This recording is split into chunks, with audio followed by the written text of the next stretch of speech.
గారికి, అలాగే పెద్దలు గౌరవనీయులు మన మంత్రివర్యులు భరత్ గారికి, అలాగే మిగిలిన ఎమ్మెల్యేలందరికీ కూడా, ఇన్ఛార్జీలందరికీ కూడా, అలాగే మీ ఇద్దరమే ఎమ్మెల్యేలు ఉన్నాం కాబట్టి శ్యాంబాబు గారి పేరు తప్పనిసరిగా చెప్పాలి. పెద్దలు గౌరవనీయులు శ్యాంబాబు గారికి, 2 జిల్లాల తెలుగుదేశం పార్టీ అధ్యక్షులు, ఇన్ఛార్జీలు, మిగిలిన నాయకులందరికీ, కార్యకర్తలందరికీ, జనసేన నాయకులకు, భారతీయ జనతా పార్టీ నాయకులందరికీ కూడా పేరు పేరున నా నమస్కారాలు తెలియజేస్తా. నాకు చాలా సంతోషంగా ఉంది. ఈరోజు మా ఆదోని నుంచి మళ్ళీ పిటి నాయుడు గారు ఎమ్మెల్సీగా ఎన్నిక కాబడ్డామన్నది ఆదోని ప్రజల గర్వకారణంగా భావిస్తా ఉన్నాం. ఎందుకంటే మా నాయకుడు మా ఊరి నుంచి అంచెలంచెలుగా ఎదిగి ఎన్నోసార్లు పోటీ చేస్తూ ఎంతో మంది, నాకు అనిపించేదంటే ఇంతమంది మా పిటి నాయుడిని పొగుడుతూ ఉంటే నా మనసులో తెలియని ఆనందం. అరే, మా ఆయనకి ఇంత గొప్ప పేరుంది, ఇంతమంది పొగుడుతా ఉన్నారు, అధిష్టానం ఇంత దగ్గరగా తీసుకుంది, చంద్రబాబు నాయుడు గారు ఇంత దగ్గరగా తీసుకుని తెలిసిన కొద్దీ కూడా నాకే కాదు మా ఆదోని ప్రజలందరికీ కూడా ఇది గర్వకారణమని, పిటి నాయుడు గారికి 2వసారి ఎమ్మెల్సీ ఇచ్చినందుకు చంద్రబాబు నాయుడు గారికి ప్రత్యేకంగా ధన్యవాదాలు తెలుపుకుంటా ఉన్నా.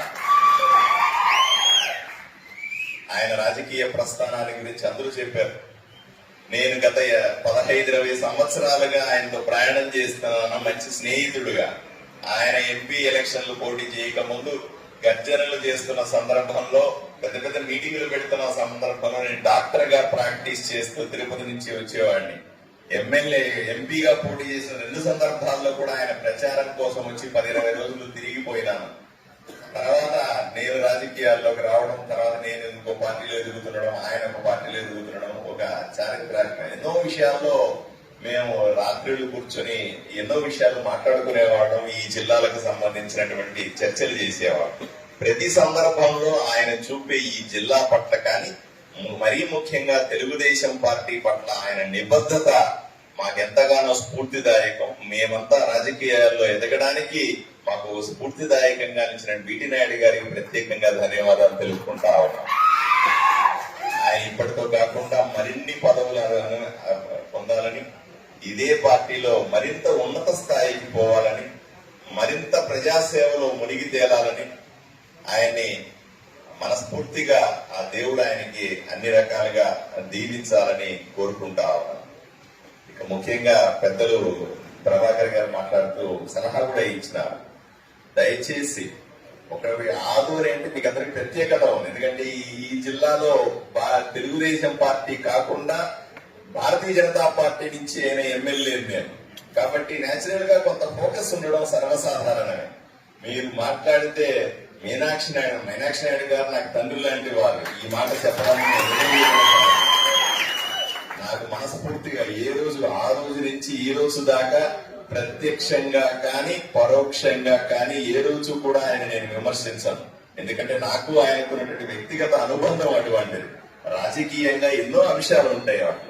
నాకు మీనాక్షి నాయుడు గారికి ఎటువంటి గొడవలు లేవు, ఎటువంటి ఇబ్బందులు లేవు అన్న విషయాన్ని సభాముఖంగా తెలియజేస్తా ఉన్నా. మేము కలిసే అక్కడ ఎన్డీఏని బిల్డప్ చేశాం. మేము అక్కడ కలిసే ఇక్కడ బ్రహ్మాండమైన మెజారిటీతో గెలిచాం. భవిష్యత్తులో అన్ని ఎన్నికల్లో కూడా మళ్ళీ 100% మా జోడీతో బ్రహ్మాండంగా గెలుస్తామని మీకు అందరికీ కూడా నేను హామీ ఇస్తాను. లేని గొడవలను మా మధ్య సృష్టించద్దు అని నాయకులకు చేతులెత్తి వేడుకుంటా ఉన్నాను. ఆ ప్రచారం చెయ్యొద్దు అని అనుకుంటా ఉన్నాను. మీరు చెప్పారు కాబట్టి నేను సమాధానం చెప్పాల్సిన అవసరం వచ్చింది. కాబట్టి మీకందరికీ అదేవిధంగా కేవలం మీనాక్షి నాయుడు గారు మా చెల్లెలు గుణేశ కృష్ణమ్మ ఉంది, ఆవిడతో నాకు ఎటువంటి ఇబ్బందులు లేవు. ఆయన పక్కన దేవేంద్రప్ప, మా అన్నయ్య దేవేంద్రప్ప, ఆయనతో ఏం గొడవలు, మా పిటి నాయుడుతో ఏం గొడవలు లేవు. ఇంకొకరు వస్తే కూడా నాకు గొడవలు. నా పార్టీ, నా అంశాలు నాకు సంబంధించి ఇప్పుడు మీరందరికీ అర్థం చేసుకున్నారు. మీ పార్టీలో ఒక నియమ నిబద్ధతలతో ఉన్నటువంటి కార్యకర్త పిటి నాయుడు అంచెలంచెలుగా ఎదుగుతూ ఉన్నప్పుడు నేను కూడా నా పార్టీలో అదే రకమైన నియమ నిబద్ధతలతో ఎదగాలని కోరుకుంటానా లేదా?